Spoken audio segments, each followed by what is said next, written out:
Amrit Bharat station పథకంలో భాగంగా 41,000 కోట్ల రూపాయలతో 554 రైల్వే స్టేషన్ల పునరాభివృద్ధి, 1,500 రోడ్ ఓవర్ బ్రిడ్జిలు, అండర్ పాస్లను భారత ప్రధానమంత్రి నరేంద్ర మోదీ వర్చువల్గా ప్రారంభించి జాతికి అంకితం చేశారు.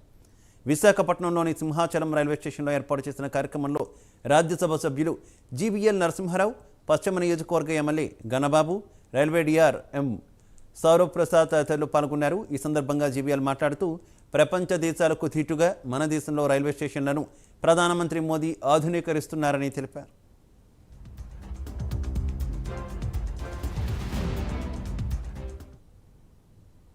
ప్రధానమంత్రి గారు 5 ఎయిమ్స్ దేశవ్యాప్తంగా 5 ఎయిమ్స్ సంస్థల్ని వాటిని జాతికి అంకితం చేయడం జరిగింది.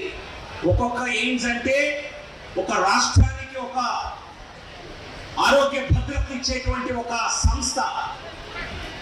మంగళగిరిలో నిర్మాణమైనటువంటి ఎయిమ్స్ నిన్న ప్రధాని గారు జాతికి అంకితం చేశారు.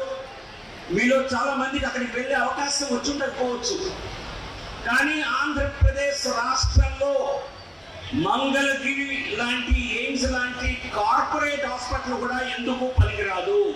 ఆ స్థాయిలో నిర్మాణం జరిగింది.